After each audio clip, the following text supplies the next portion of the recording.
ये पार्टी छोड़ के गए, ये उनके 100 रीजन है। कुलदीप बिश्नोई जी का सबको पता है कि ये कांग्रेस पार्टी वो क्यों छोड़ के गए हैं, कांग्रेस पार्टी ये क्यों छोड़ के गए हैं। कुलदीप बिश्नोई जी का सबको पता है कि उन पे जो है ईडी का मामला था और उनको वॉशिंग मशीन में अपने आप को साफ करना था, इसीलिए उन्होंने बीजेपी ज्वाइन किया था। ये लिखते हैं कि लोकसभा में भारी समर्थन के बाद कांग्रेस पार्टी के जो है एमएलए हारे। मैं ये कहना चाहता हूं कि जो हमारे एमपी के जो कैंडिडेट जयप्रकाश जी थे, उन्होंने लिखित में पार्टी हमारे हाईकमान को लिख के दिया है कि प्रोफेसर संपत जी ने उनका विरोध किया था, उनका समर्थन नहीं किया था एमपी इलेक्शन का। बहुत सारे ऐसे आरोप हैं जो निराधार हैं, पढ़े लिखे जो चीज होनी चाहिए वो बातें इसमें नहीं है। अब जो इनके आरोप हैं उन पर हम खुल के बात करेंगे और खुल के इनकी बातचीत करेंगे। मैं ये कहना चाह रहा हूं कि प्रोफेसर संपत जी ने जब 2009 में इनेलो छोड़ी और जब सबसे ज्यादा जरूरत थी, तो जब ये अपनी जो पेरेंटल पार्टी थी उसमें क्यों उनको छोड़ के आए क्यों? अगर ये अब जा रहे हैं, अगर उस इनेलो पार्टी में जो जा रहे हैं, ये आरोप लगाते हैं कि परिवारवाद, जो आरोप लगाया इन्होंने कि जो है कांग्रेस पार्टी में परिवारवाद है, तो मैं पूछना चाहता हूं कि इनेलो पार्टी में परिवारवाद है कि और क्या है? इनेलो पार्टी में आप मेरे को बताइए उनके उनका जो प्राइवेट लिमिटेड जो कंपनी है उसमें कौन कौन लोग बैठे हैं, कौन कौन उसमें शेयर होल्डर हैं, वो सारा का सारा परिवार तो बैठा है। और एक बात और भी आगे बताएंगे कि इनके परिवार के बारे में बताएंगे। तो जब ये इनको टिकट मिली और 2009 और 2014 के बीच प्रोफेसर संपत सिंह पे बहुत सारे आरोप लगे, भ्रष्टाचार के भी आरोप लगे, नौकरियों के भी आरोप लगे।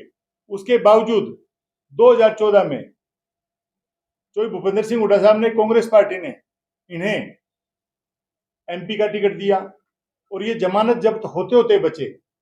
इनके मात्र 2 लाख वोट आए, जिसमें जमानत जब्त होते होते ये बचे। उसके बाद 2 लाख नहीं, 1,02,000 वोट आए, मात्र इनके 1,02,000 वोट आए पूरी लोकसभा में। और नलवा विधानसभा में लगभग जमानत इनकी जब्त थी, नलवा विधानसभा से जो उनके पास एमपी के इलेक्शन में वोट आए। उसके बाद 2014 में जब एमएलए का विधानसभा का इलेक्शन आया, विधानसभा में इनकी जमानत जब्त हुई, ये हारे, बुरी तरीके से हारे। ये कहते हैं कि पार्टी ने हमें जो है ना सम्मान नहीं दिया। अब पार्टी के सम्मान का कहां बात आ जाती है जब ये दूसरी पार्टी छोड़ के आए, इनको 3 टिकटें दी और इनकी जमानतें जब्त हो रही है। 2014 से 2019 के बीच ये निष्क्रिय हो गए, इन्होंने काम छोड़ दिया। इनके पुत्र ने कोई मीटिंग नहीं करी, कोई रैली नहीं करी, कोई जलसा नहीं किया। जो दूसरी जगह जो रैलियां थी उनमें भाग नहीं लिया, कहीं आगे नहीं बढ़े। बहुत सारे ऐसे काम थे जो पार्टी के लिए इनको करना चाहिए था, मजबूत करना चाहिए था, संगठन को मजबूत करना चाहिए था, इन्होंने नहीं की। उसके बाद भी मैं एक बात कहना चाहता हूं कि इनके पुत्र की और दीपेंद्र हुड्डा की आपस में पुरानी कोई दोस्ती है। दीपेंद्र हुड्डा ने अपना फर्ज निभाया और हमेशा इनको फ्रंट फुट पे रखा। हम जो काम कर रहे थे, हमें हमेशा ही इस दौरान 14 से 19 के बीच हमें ये कहा गया कि प्रोफेसर संपत जी को आगे रखेंगे। हम लोग बैकफुट पे थे, सभी को पता है। और प्रोफेसर साहब की एक बात और बताना चाह रहा हूं कि नलवा विधानसभा में जब ये 9 से 14 में जब ये थे और 14 से 19 के बीच इन्होंने किसी भी कार्यकर्ता का कोई प्रोग्राम लिया हो, कांग्रेस पार्टी के किसी नेता ने अगर प्रोग्राम ले लिया, तो प्रोफेसर संपत ने और उनके बेटे ने वो प्रोग्राम कार्यकर्ताओं को कैंसिल कराने का काम किया। उनको ये डर था कि कोई कार्यकर्ता जो है वो कांग्रेस पार्टी के नेताओं के नजदीक ना लगे। ये इनके काम थे। 2019 में जब इलेक्शन आया तो कुलदीप बिश्नोई जी ने अपने एफर्ट से जो थी वो टिकट जो है रणधीर पनियार को दिलाई। और ये 2019 में कांग्रेस पार्टी छोड़ के बीजेपी में चले गए। बड़े आरोप लगाए कुलदीप बिश्नोई जी पे, भजन लाल जी पे, उनके परिवार पे। और एक तो ऐसी टिप्पणी थी, हमें खुद लिखना पड़ा कि आप जो है पारिवारिक जो है माताजी पे, इनकी माताजी कुलदीप जी माताजी, उन पे आरोप नहीं लगा सकते। इन्होंने आरोप लगाया कि जी वो घर के पीछे रहते हैं, जी उनके दरवाजे बंद किए हुए हैं, ये पर्सनल तक चले गए थे। 19 के बाद इन्होंने टिकट जो बीजेपी में जाके टिकट मांगी कि मुझे जो है आदमपुर से टिकट दी जाए। बीजेपी का सर्वे से टिकट देती है। बीजेपी ने सर्वे जब कराया तो ये सोनाली फोगाट से भी पीछे थे। इन्होंने सोनाली फोगाट को अपना नेता माना। प्रोफेसर संपत ने सोनाली फोगाट को अपना नेता माना और आदमपुर में सोनाली फोगाट के लिए खुला प्रचार किया। उसके बाद जब बीजेपी की सत्ता आई, इन्होंने बड़ा लोगों में प्रचार किया। शायद आप लोगों ने भी सुना हुआ कि प्रोफेसर संपत जी को बीजेपी जो है गवर्नर बनाएगी। इनकी एक बड़ी फोटो वायरल हुई मोदी जी के साथ जाके, और इनका देते हुए बड़ा वायरल हुआ, और ये सबको पता है कि गवर्नर बनाएंगे। तो बीजेपी को ग्राउंड पे काम करे, उनको सब पता है कि कौन आदमी कितना काम कर रहा है, तो उस हिसाब से इनको कहीं भी जो है ना बीजेपी में कोई जगह नहीं मिली। ये वापिस, ये बाबू बेटा दोनों वापिस दीपेंद्र हुड्डा के पास गए, दोस्ती का वास्ता दिया और उन्होंने कहा कि हमें बचाओ, हम जो है ना वापसी कांग्रेस पार्टी ज्वाइन करना चाहते हैं। दीपेंद्र हुड्डा ने भाई ने अपनी दोस्ती निभाते हुए वापसी इनको वेणुगोपाल जी के पास, केसी वेणुगोपाल जी के पास, मैं कहता हूं कि पूरे हिसार में हरियाणा में बहुत कम नेताओं की केसी वेणुगोपाल जी के पास कांग्रेस में वापसी हुई।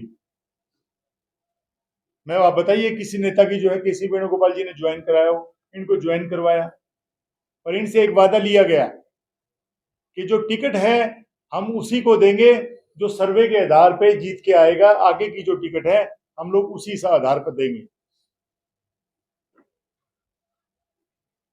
अब काम तो इनका है नहीं, ग्राउंड पे कोई काम नहीं है।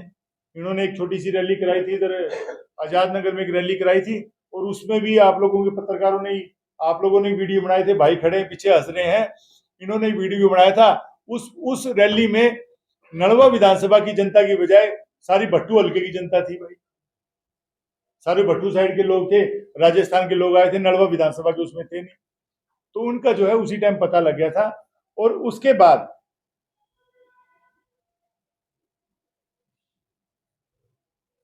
इन्होंने दोबारा, इनको दीपेंद्र हुड्डा जी ने दोबारा इनको आके ये कहा कि आप जो है अपनी विधानसभा में काम करो, उसके बाद ही आपकी टिकट पे विचार होगा।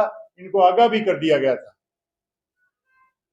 जब आस्ते जब चला, और बहुत सारे हमारे 19 और 24 के बीच बहुत सारे ऐसे जो काम थे जो इनको करने चाहिए थे। भारत जोड़ो यात्रा आई राहुल गांधी जी की, इनमें इसका कोई योगदान नहीं था। उसके बाद जो रैलियां जल से जुलूस हुए उनमें ये कहीं भी नजर नहीं आए। कहीं भी काम करने की जहां बात आती थी कि भी गाड़ियां भेजनी है, रैली में काम करना है, प्रोफेसर संपत और उसका परिवार जो है कहीं नजर नहीं था। आज इन्होंने ये भरम फैला रहे हैं कि हमने जो है 2019 में जयप्रकाश जी की मदद करी। जयप्रकाश जी लिखित में जो है इनके खिलाफ जो है हाईकमान में जो है अपील करी है कि इन्होंने हमारा विरोध किया। और जब मैं जयप्रकाश जी की एक और बात बताना चाह रहा हूं आप लोगों को, कि जब टिकट बंटवारा हो रहा था 2024 में, जब टिकट मिल रही थी, उस टाइम जयप्रकाश जी ने यही कहा, जब प्रोफेसर संपत का आया तो विरोध नहीं किया। जयप्रकाश जी ने एक मानवता के नाते ये कहा कि आप टिकट जो है, जब एमपी से पूछा जाता है, उन्होंने क्लियर ये कहा कि आप टिकट उसे दो जो आदमी काबिल है और जो सर्वे में जीत के आया। मैं आपको बता देना चाहता हूं कि सर्वे में मात्र जो है संपत जी के 6.8% जो है जो लोगों ने इन पे विश्वास जताया था, ये सर्वे में कहीं भी नहीं थे। उसके बावजूद भी ये टिकट चाह रहे थे। जब वो टिकट है, टिकट की जो लड़ाई थी, जब टिकट की जो लड़ाई हुई, तो भाई दीपेंद्र हुड्डा जी ने ये कहा कि मैं जो है, जो इस बार जो हमें सरकार बनानी है, हम टिकट उसी को देंगे जो सर्वे के आधार पर जीत के आएगा।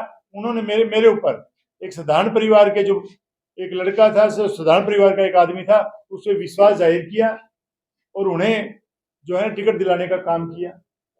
जब मुझे टिकट मिली, उसके बाद जैसे उन्होंने 2019 में रणधीर पनियार को टिकट मिली, इन्होंने खुला विरोध किया, इनके और इनके आदमियों ने खुला विरोध किया। 2024 में जब हमें टिकट मिली, 2024 में जब हमें टिकट मिली, तो प्रोफेसर संपत सिंह जी ने और उनके लड़के ने, दोनों ने फॉर्म भर दिया इलेक्शन लड़ने के लिए, उन्होंने नॉमिनेशन कर दिया। कहां वो पार्टी के हितों की बात करते हैं, कहां वो संगठनों की बात करते हैं। उसके बाद कुछ जब 3-4 दिन जब इलेक्शन चल गया और लोगों ने जब इनको प्रोफेसर संपत को आईना दिखा दिया कि हम लोग जो है इस बार कांग्रेस पार्टी में आस्था जाहिर करेंगे, आपके साथ नहीं है, तो ये वापसी जो है बाबू बेटा फिर जो है दीपेंद्र हुड्डा के पास वापसी गए और उन्होंने कहा जी हमारी फिर इज्जत बचाओ। दीपेंद्र हुड्डा जी ने कहा कि मैं आऊंगा, आपसे बात करूंगा और आपका मान सम्मान भी करेंगे। जब यहाँ दीपेंद्र हुड्डा आए, एक ही इंपॉर्टेंट बात है, जब दीपेंद्र हुड्डा आए तो इनसे बात की तो उन्होंने एक शर्त रखी कि जो इनका बेटा जो गौरव संपत है उसको आप ओएसडी बनाएंगे। ये बात आज तक कहीं भी मीडिया में नहीं थी। इनकी जो मांग थी, हमने भी अपनी बातें जो थी, हमने भी जो अपनी बातें हैं उसी हिसाब से रखी कि इनका ये था कि मेरे बेटे को जो है आप ओएसडी बनाएंगे। अब ये बात हमें सत्ता बंदी थी, भाई दीपेंद्र ने बिल्कुल कहा कि आपका जो बातें हैं उस पर विचार किया जाएगा। दीपेंद्र हुड्डा जी ने यस करी और ये वापसी बैठ गई। उसके बाद हमारा इलेक्शन चल पड़ा। जब हमारा इलेक्शन चला, पूरे इलेक्शन में ये कहीं भी इन्होंने अपने वर्करों को फोन नहीं किया, कहीं भी इन्होंने अपने साथियों के नहीं गए, ये बाबू बेटा कहीं नहीं गए, बल्कि ये था जरूर था कि हमने एक प्रदर्शन किया तो पूरे प्रदर्शन में सिर्फ खड़े रहे, किसी की तरफ इशारा नहीं, कोई बात नहीं। एक हमारा वर्कर की हमने एक मीटिंग बुलाई थी, पूरी वर्कर मीटिंग, जब मीटिंग खत्म हुई तो इन्होंने गाने लगा दिए, सिर्फ मैसेज देने के लिए गाने लगाए कि धीरा ओ रणधीरा। ये क्लियर मैसेज था, ये क्लियर मैसेज था कि रणधीर पनियार को वोट डालो। सुना सबने, सभी ने सुना, पत्रकारों ने भी सुना कि धीरा ओ धीरा रणधीरा के ये गाने चलाते थे। मैं कहता हूं कि प्रोफेसर संपत जी से मैं एक बात पूछना चाहता हूं कि कांग्रेस पार्टी ने आपको मान सम्मान दिया, आपको 3-3 टिकटें दी। और एक बात और बताना चाह रहा हूं जो बात पीछे रह गई थी कि जब बाई इलेक्शन, आदमपुर का बाई इलेक्शन था, तो प्रोफेसर संपत जी से कांग्रेस पार्टी ने पूछा था कि आप इलेक्शन लड़ेंगे, पहले उन्होंने इच्छा जाहिर की थी। जब इनको ये पता लग गया कि आपके हालात बुरे होने हैं, प्रोफेसर संपत सिंह जी जो है, जो मीटिंग हुई टिकट के लिए, जो मीटिंग हुई, जब इनका नाम आया कि आपको टिकट दिए जाएंगे, ये छोड़ के भागे। तो भूपेंद्र सिंह हुड्डा साहब ने उदारता दिखाते हुए एमपी इलेक्शन में भी इनसे पूछा कि आपको टिकट मिल सकती है, आपको टिकट दे सकते हैं, सर्वे होगा, आप थोड़ा एक्टिव होइएगा, ये फिर भागे। मैं कहना चाह रहा हूं कि कांग्रेस पार्टी ने इनका मान सम्मान कहां नहीं रखा। हमेशा ही मैं, कभी मेरे घर में प्रोग्राम है या कहीं भी प्रोग्राम है, कांग्रेस पार्टी में जो भूपेंद्र सिंह हुड्डा साहब का नड़वा विधानसभा में कहीं भी प्रोग्राम है, तो पहले जो है प्रोफेसर संपत सिंह जी के जाते थे, दीपेंद्र हुड्डा जाते थे, इनका मान सम्मान रखते थे। हम लोगों को बैकफुट पे रखा हुआ था। एक बार यूथ का प्रोग्राम था, हम मेरे घर पे प्रोग्राम हुआ दीपेंद्र हुड्डा का, ये बुरा मान गए, इनको मनाने के लिए दीपेंद्र हुड्डा को जाना पड़ा, आधा घंटे इनसे वार्तालाप करनी पड़ी। ये कैसी राजनीति है? मैं कहता हूं कि क्या राजनीति में जो पुराने लोग हैं, क्या वही आगे रहेंगे? जो नए लोग हैं, जो मेहनती लोग हैं, आप सबको पता है मेरी राजनीति, मेरा कोई गॉडफादर नहीं है, मैं अपनी मेहनत से यहां तक पहुंचा हूं। मेरी जो साधारण मैं परिवार में पैदा हुआ हूं, मैं यहां पहुंचा हूं मेहनत के कारण। क्या मेरा अधिकार नहीं है? अगर मुझे टिकट मिली तो क्या मेरे को पार्टी ने गलत किया? ये विरोध करते हैं। क्या उस टाइम रणधीर पनियार को टिकट मिली, क्या वो गलत थी? इनको ही टिकट दें, सिर्फ इनकी मंशा ये है कि इनके बेटे को जो है एमएलए बना दे और मंत्री बना दे। ऐसी बहुत सारी ऐसी बातें हैं। जब 2000 जब 24 का इलेक्शन चल रहा था, तो जब लास्ट के 4 दिन रहे, तो इनके वर्करों ने खुला जो है हमारा विरोध जो करना शुरू किया। पार्टी हाईकमान ने भी इनको आगाह किया कि आप ना करें। अब आके आस्ते आके उसके बाद इनकी बड़ी चर्चाएं चली कि जी ये पार्टी में जा रहे हैं, अब ये इनेलो में जा रहे हैं, अभय सिंह जी भी आ रहे हैं, जा रहे हैं। 1 साल से इन्होंने जो है पार्टी को बदनाम करने का काम किया। ग्राउंड पे कहीं वर्कर के लिए कहीं इन्होंने काम नहीं किया।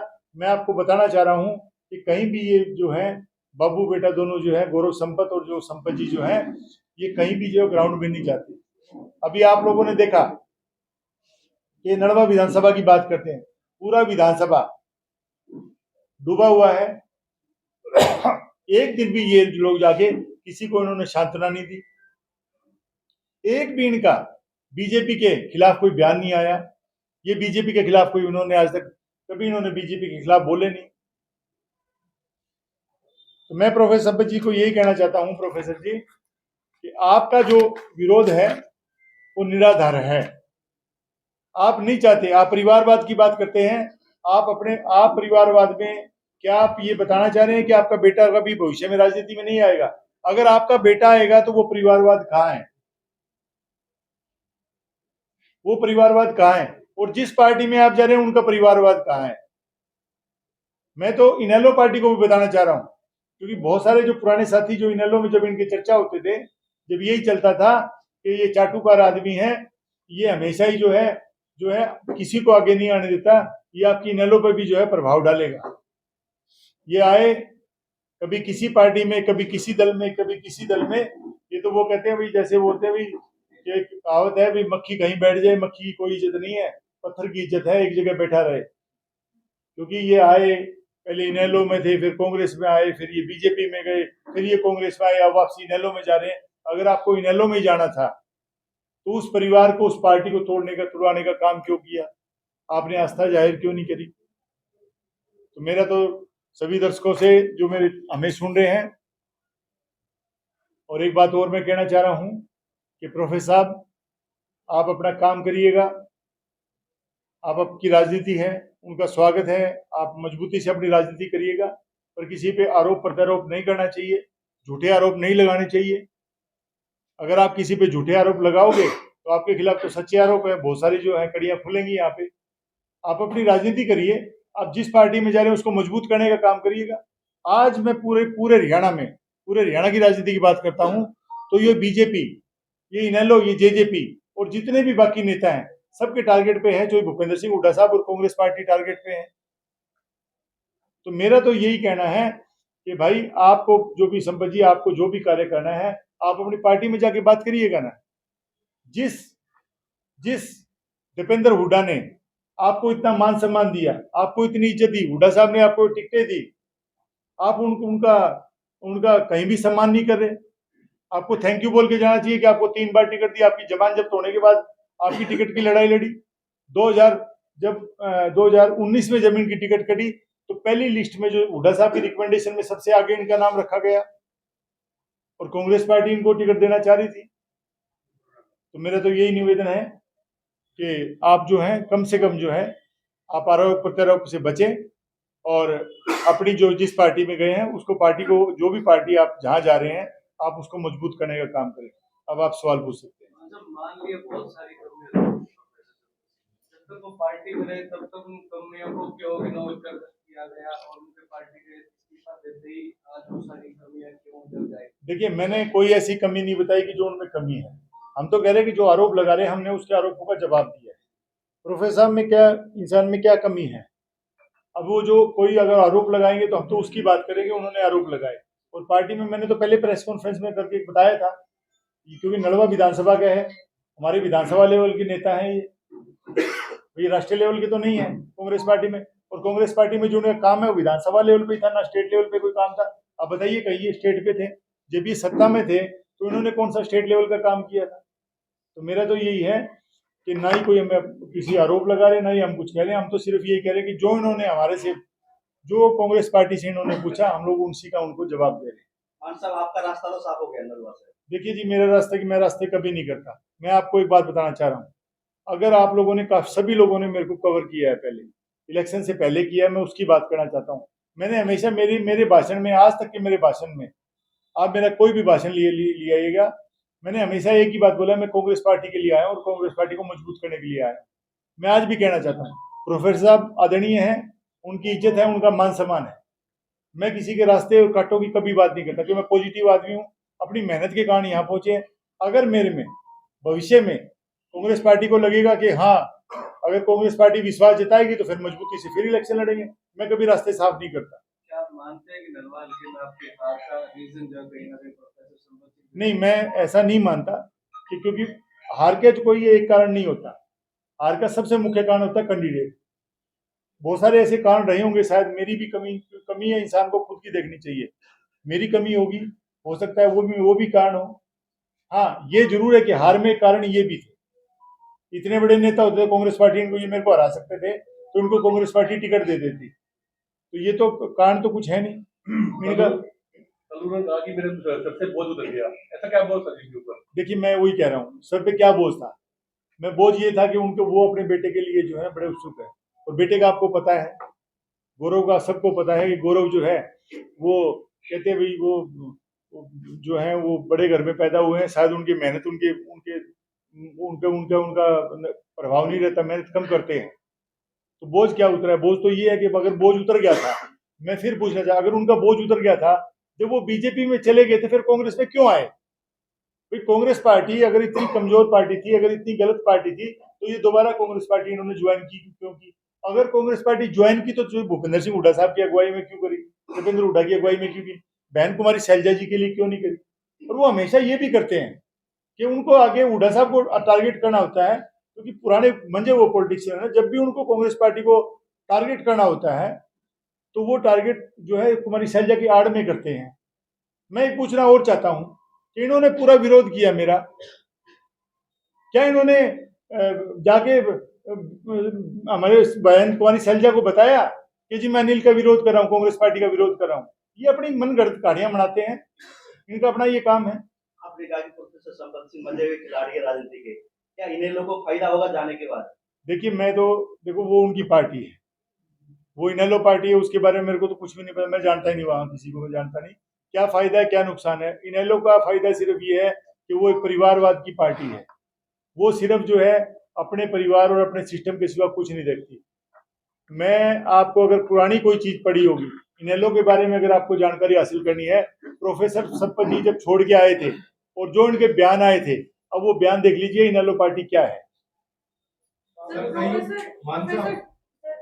हाँ, प्रोफेसर संपत सिंह ने भी क्लियर नहीं किया कि वो कौन सी पार्टी ज्वाइन करना चाहते हैं, लेकिन अभय सिंह चौटाला कह रहे हैं कि देवीलाल के विचारों को उन्होंने आगे बढ़ाया था और अगर आ जाते तो कांग्रेस में साथी हमारे साबित होते।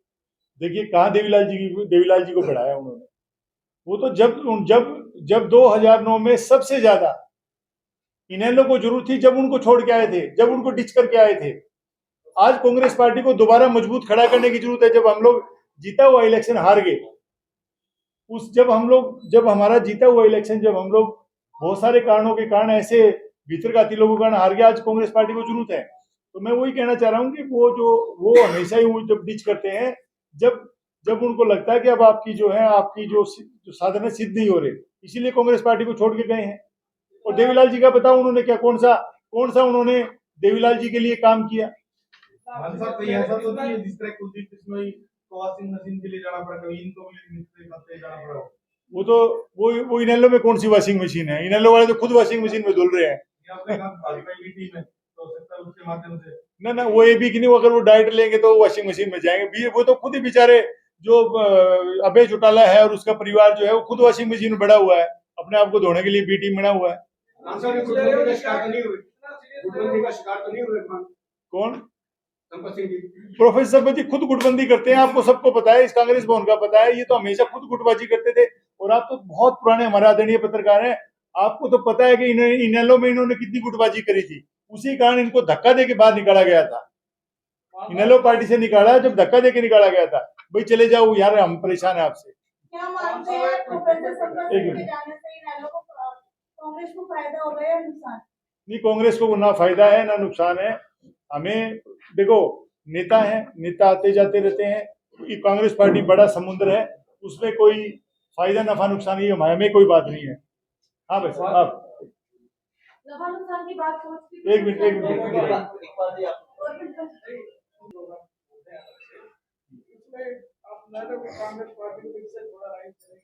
देखिए, मैं आपको बता रहा हूँ, जो आपने सवाल उठाया बड़ा जायज था कि भाई 2 प्रोग्राम हो गए, 1 प्रोग्राम हो गए, अनुशासन कमेटी बन चुकी है। और एक बात और भी बताना चाह रहा हूँ, शायद वो मेरी बात में उसमें बीच में रह गया था, कि जो प्रोफेसर संपत जी जो हैं वो कांग्रेस पार्टी इसलिए छोड़ के गए हैं कि उन पे अनुशासन की कार्रवाई होनी थी। ये 3 लोगों के मीडिया में अभी आपने देखा ही था कि अनुशासन की उनके खिलाफ कार्रवाई होनी, इसीलिए प्रोफेसर संपत जो है उन्होंने पहले समझ में आया कि आपको यहाँ से निकालें, उससे पहले आप लोग छोड़ो। जैसे इनेलो की बात थी, जब ये इनेलो से आया था, जब इनेलो में निकालने की इनकी बात चल रही थी,